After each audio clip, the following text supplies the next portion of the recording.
क्या आपने कभी यह सुना है कि भगवान किसी के पीछे भाग रहे हो? भगवान किसी से बात करना चाहते हो?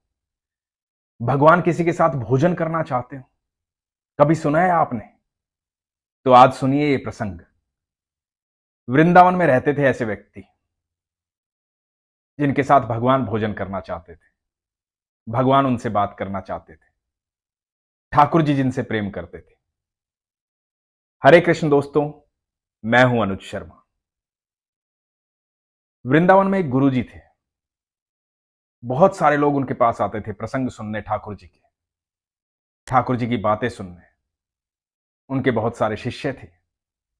वो भी अपने गुरु जी से शिक्षा लेते थे, ठाकुर जी के प्रसंग सुनते थे। उन्हीं शिष्यों में एक शिष्य था जिसको मजाक में लोग भोंदू बोलते थे। भोंदू इसलिए बोलते थे, बड़ा सरल था, सहज था, इतनी बुद्धि नहीं लगाता था चीजों में, जो मन में आता था बोल देता था। वो आश्रम की गैया चराता था, तो वो भी प्रसंग सुन रहा था।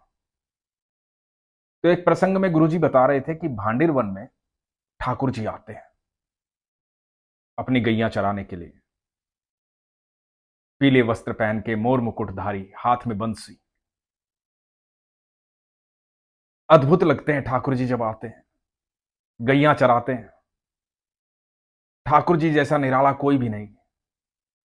उनका रूप देख करके आदमी पागल हो जाए। अद्भुत है ठाकुर जी। घुंघराले बाल हैं उनके, चेहरे पर इतना तेज है मानो सैकड़ों सूर्य चमक रहे हैं। ऐसे लगते हैं ठाकुर जी। ये बात भोंदू भी सुन रहा था, और भोंदू को लगता था कि जो बात गुरुजी करते हैं वो बात सत्य है, सच है, ऐसा ही होता है। भोंदू को यह नहीं पता था कि यह बात बहुत पुरानी बता रहे हैं गुरुजी, पहले की बात बता रहे हैं। भोंदू को लगा कि भांडिर वन में आज भी आते हैं ठाकुर जी। तो भोंदू के मन में आया, मैं तो गैया चराने रोज जाता हूं, लेकिन भांडिर वन में ठाकुर जी तो नहीं आते। पर कल जाऊंगा तो ध्यान रखूंगा इस बात का, वन इतना बड़ा है, ढूंढना पड़ेगा, मुझे भी देखना है ठाकुर जी को। गुरुजी बताते हैं इतने सुंदर है वो, इतनी बढ़िया बंसी बजाते हैं, तो मुझे भी मिलना है उनसे। तो अगले दिन भोंदू गया गैया चराने भांडिर वन, और ढूंढने लगा ठाकुर जी को।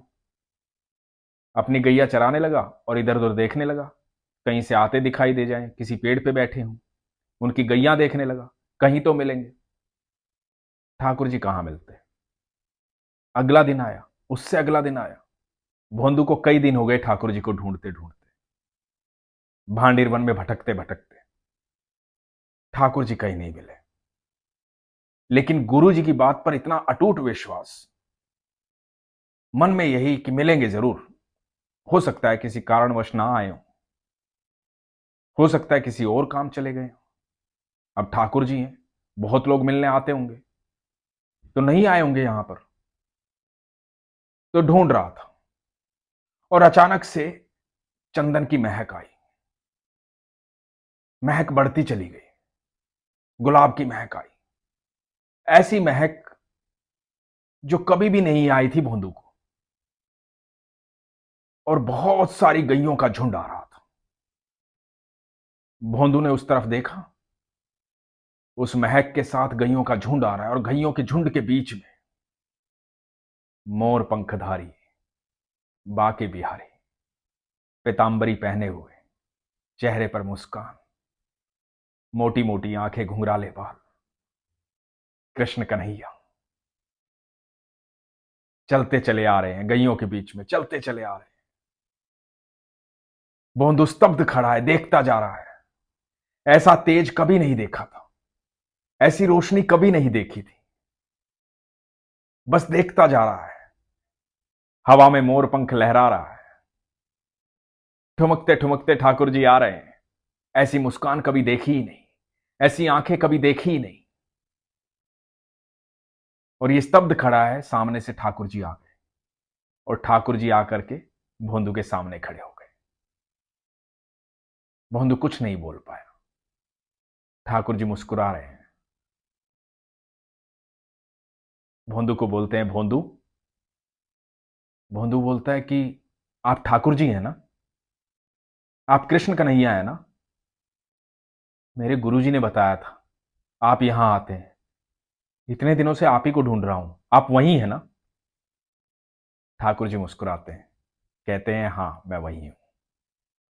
भोंदू बोलता है, अरे गुरुजी आपके बारे में बताते हैं, गुरुजी बताते हैं आप इतने सुंदर हैं, इतने सुंदर हैं।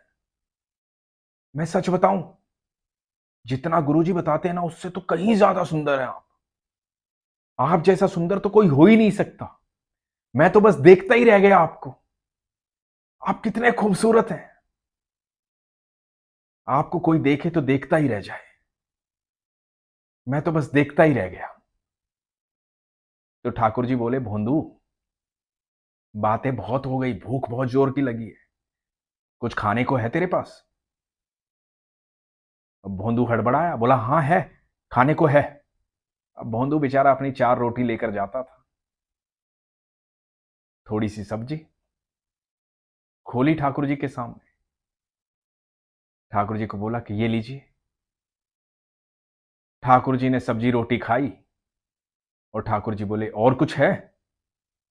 भोंदू बोला, नहीं ठाकुर जी, बस ये 4 रोटियां थी मेरे पास तो बोले कि कल फिर आएगा तो मेरे लिए अच्छे से भोजन लेकर आना, भूख बहुत लगती है मुझे, तो खाना लेकर आना।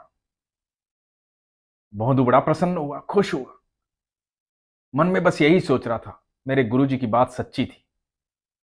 मैं ही मन में ऐसे ख्याल ला रहा था कि हो सकता है अब ना आते हो सकता है कहीं चले गए हो, पर ठाकुर जी तो आते हैं। अब भोंदू आश्रम चला गया। भोंदू ने यह बात किसी को नहीं बताई।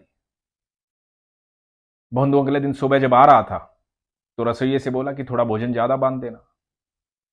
रसोइये को लगा कि भूख लग जाती होगी, सारा दिन धूप में गैया चराता है, भोजन ज्यादा बांध दिया। पहुंचा, ठाकुर जी आए, ठाकुर जी के पास बैठा, खाना खाया, बहुत सारी बातें की, बताया कि मैं गैया चराता हूं, आश्रम में रहता हूं, मेरे गुरुजी ऐसे हैं। अब ठाकुर जी भी अपनी बातें बता रहे थे, मित्रता बढ़ती जा रही थी। ठाकुर जी बोले, कल खाने में कुछ और लेकर आना। अगले दिन भोंदू फिर गया। ऐसा करते करते कई दिन बीत गए। भोंदू खाना लेकर जाता, ठाकुर जी रोज खाना खाते। एक दिन रसोइये ने गुरुजी से शिकायत कर दी, कहा कि पता नहीं ये भोंदू को क्या हो गया, कई दिन से ज्यादा खाना लेकर जाता है, समझ में नहीं आ रही, ये कहीं खाना बांटता तो नहीं है, कहीं इतना खाना तो नहीं खाता था ये। तो गुरुजी ने भोंदू से पूछा, भोंदू आजकल तू बहुत खाना लेकर जाता है, क्या बात हुई, सब ठीक ठाक तो है या किसी और को देता है? भोंदू ने कहा, नहीं गुरुजी, वो आपने बताया था ना भांडीर वन में ठाकुर जी आते हैं, तो ठाकुर जी आते हैं मुझसे रोज मिलने, उनको खाना बहुत अच्छा लगता है यहां का, तो उनके लिए लेकर जाता हूं। तो गुरुजी ने कहा, क्या ठाकुर जी आते हैं? कौन ठाकुर जी? अरे गुरुजी आपने बताया था ना कन्हैया आते हैं, कृष्ण कन्हैया, मोरपंखधारी। गुरुजी बोले, कैसी बात कर रहा है, कौन आता है वहां? बोला, अरे गुरुजी मैं वही बता रहा हूं जो आप कह रहे थे, ठाकुर जी आते हैं, रोज मेरे साथ खाना खाते हैं। तो गुरुजी को लगा कि कोई बच्चा आता होगा ठाकुर जी जैसे कपड़े पहन के, मोर पंख लगा करके। अब भोंदू तो भोंदू ऐसे लगा होगा ठाकुर जी आते हैं। तो बोले कि ठीक है, तेरे ठाकुर को कल लेकर आ आश्रम। तो भोंदू बोला कि ठीक है गुरुजी, मैं ही लेकर आऊं? बोले, अरे हाँ तू ही लेकर आ, तू ही मिलता है ना। तो भोंदू तो इस बात से खुश था कि इसके गुरुजी ने उसे आदेश दिया कि तू ठाकुर जी को लेकर आ, क्योंकि भोंदू को लगता था ठाकुर जी तो सबसे मिलते होंगे, तो शायद किसी और शिष्य को भेजेंगे, पर मुझे आज्ञा दी है तो मैं जरूर जाऊंगा।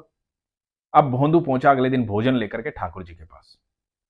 और जब ठाकुर जी भोजन करने लगे तो ठाकुर जी को बोला, ठाकुर जी सुनो, मेरे जो गुरुजी हैं ना, उन्होंने आपको बुलाया है, एक बार उनसे मिलने चलो, मैंने वादा किया है उनसे कि आपको लेकर आऊंगा। ठाकुर जी बोले, सुनो भैया, मैं तुम्हारा दोस्त हूं, तुम्हारा मित्र हूं, किसी और के लिए नहीं जाऊंगा, और तुम्हारे गुरुजी से मेरा क्या वास्ता, मेरा वास्ता तुमसे है। तुम मेरे साथ बैठो, बातें करो, खाना खाओ, जो तुम्हारा मन करता है करो, जब तुम बुलाओगे मैं आ जाऊंगा, लेकिन किसी और के लिए नहीं जाऊंगा। भोंदू बोला, नहीं नहीं ये गलत बात है, ऐसे क्यों नहीं जाओगे, और गुरुजी से वास्ता क्यों नहीं है? गुरुजी की वजह से मैं आपको जानता हूं, अरे गुरुजी ने शिक्षा दी थी, गुरुजी ने आपके बारे में बताया था, तभी तो आपको ढूंढ रहा था यहां। तो ठाकुर जी बोले, कोई बात नहीं, अब तो तुम मिल गया ना, मैं कहीं नहीं जाऊंगा। तुझे मुझसे मिलना है तो मुझसे मिल, मेरे साथ खाना खा। अब भोंदू को बड़ा बुरा लगा कि मेरे गुरुजी के बारे में ऐसा बोला। भोंदू ने ठाकुर जी के सामने से भोजन उठा लिया। भोंदू बोला, देखो खाना खाना है ना तो मेरी बात माननी पड़ेगी। अब ठाकुर जी बोले कि भैया खाना खाऊं ना खाऊं, लेकिन मैं ये बात नहीं मानूंगा। मैं तो तेरे साथ ही बैठ सकता हूं और किसी के पास नहीं जाऊंगा। भोंदू बोला कि ठीक है, कोई बात नहीं, ना मैं आज के बाद खाना लाऊंगा, ना मैं आपसे मिलूंगा, और मुझे आपसे मिलना भी नहीं है। आज के बाद आना भी मत मेरे पास, मैं जा रहा हूं। अरे आप समझ ही नहीं रहे, जिन गुरुजी की वजह से मैं आपको जानता हूं, आप उनसे मिलने के लिए मना कर रहे हो। आप कह रहे हो कि उनसे वास्ता क्या है। ये बहुत गलत बात है। आप मेरे गुरुजी से नहीं मिलोगे। अरे गुरुजी ने सब कुछ सिखाया है, गुरुजी ने आपके बारे में बताया है, तो आप समझ ही नहीं रहे हो। तो ठीक है, आप नहीं समझ रहे हो तो मैं क्यों समझू। आज के बाद आपका मेरा वास्ता भी खत्म। ठाकुर जी देख रहे हैं। भोंदू ने अपना सामान लपेटा और जाने लगा। ठाकुर जी को यह बात बर्दाश्त नहीं हुई। इतने सरल और इतने सीधे भक्त से ठाकुर जी क्यों नहीं मिलना चाहेंगे। हमें तो अंदाजा भी नहीं है कि ठाकुर जी हमसे कितना प्यार करते हैं। ठाकुर जी भोंदू की सरलता पर मुस्कुरा रहे थे। भोंदू बढ़ता जा रहा था। भोंदू को आवाज दी, भोंदू रुको। हम भोंदू रुकने को तैयार नहीं। ठाकुर जी पीछे पीछे, भोंदू आगे आगे। ठाकुर जी जितना तेज आवाज दें, भोंदू उतना तेज आगे बढ़े। तो ठाकुर जी ने भाग करके भोंदू को पकड़ लिया और भोंदू की पीठ पर बैठ गए। बोला, अरे नाराज क्यों होते हो, चलो जहां चलना है। अब भोंदू की पीठ पर बैठ करके ठाकुर जी भोंदू के साथ चल पड़े गुरुजी के आश्रम की तरफ। इधर गुरुजी बैठे हुए हैं और गुरुजी देख रहे हैं कि बहुत सारी गैयां आ रही हैं, बहुत सारी गैयां आ रही हैं। इतनी गैयां कभी वृंदावन में देखी ही नहीं थी। छोटी छोटी बछियां आ रही हैं, वही चंदन और गुलाब की महक आ रही है, और उनके बीच में आ रहे हैं भोंदू की पीठ पर बैठे हुए ठाकुर जी। ये दृश्य देख करके गुरुजी ऐसे के ऐसे ही रह गए। अपनी आंखों पर विश्वास नहीं हुआ। आंखें मलने लगे कि ये क्या देख रहा हूं मैं, ये कैसे हो सकता है, ये संभव है ही नहीं। वही तेज, वही प्रकाश जो आज तक सिर्फ किताबों में पढ़ा था, ग्रंथों में पढ़ा था, साहित्यों में पढ़ा था, गुरुओं से सुना था, कभी देखा नहीं था, आज सामने दिख रहा था। भोंदू की पीठ पर बैठे हुए बाके बिहारी, कृष्ण कन्हैया, मोर मुकुटधारी। और गुरुजी देख रहे हैं, और देखते देखते गुरुजी निढाल हो जाते हैं, मूर्छित हो जाते हैं। ठाकुर जी को लेकर के भोंदू पहुंचता है गुरुजी के पास और आवाज देता है, गुरुजी उठो, ठाकुर जी आ गए हैं। गुरुजी को उठाता है। सामने ठाकुर जी को गुरुजी देख रहे हैं, भोंदू को देख रहे हैं। आंखों पर विश्वास नहीं हो रहा है। ठाकुर जी मुस्कुरा रहे हैं और गुरुजी ने सबसे पहले भोंदू के चरण स्पर्श किए, ठाकुर जी के चरण बाद में स्पर्श किए। गुरुजी ने कहा कि तेरे जैसा सच्चा, सरल, तेरे जैसा प्यारा कोई हो ही नहीं सकता। मैं भी नहीं, कोई भी नहीं। पूरे ब्रह्मांड का मालिक, तीनों लोकों का मालिक तेरी पीठ पर बैठा है। धन्य है तू भोंदू। ठाकुर जी को धन्यवाद किया। ठाकुर जी मुस्कुराए और अंतर ध्यान हो गए। तो एक शिष्य ने गुरु को ठाकुर जी के दर्शन करवाए। ये सिर्फ सरलता की बात है, सहजता की बात है। भगवान को किसी की भी चालाकी पसंद नहीं है। हम भले ही कितनी बातें करें, कितना भी अपने आप को समझदार समझें, कुछ भी कहें, लेकिन ईश्वर को सिर्फ सरलता पसंद है, सिर्फ सहजता पसंद है।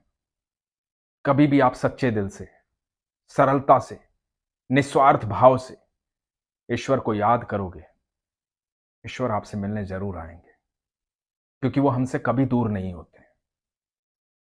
मैं हमेशा एक ही बात कहता हूं, ठाकुर जी ने कहा है कि मैं हर समय तुम्हारे साथ रहता हूं, साक्षी भाव में। जब पुकारोगे तुम्हारे समक्ष आ जाऊंगा, क्योंकि जितना प्रेम हम ठाकुर से करते हैं उससे कहीं ज्यादा प्रेम ठाकुर हमसे करते हैं। पर विश्वास होना चाहिए। इसलिए हमेशा कहता हूं, अपने विश्वास को मजबूत रखिए, अपना ख्याल रखिए। हरे कृष्ण।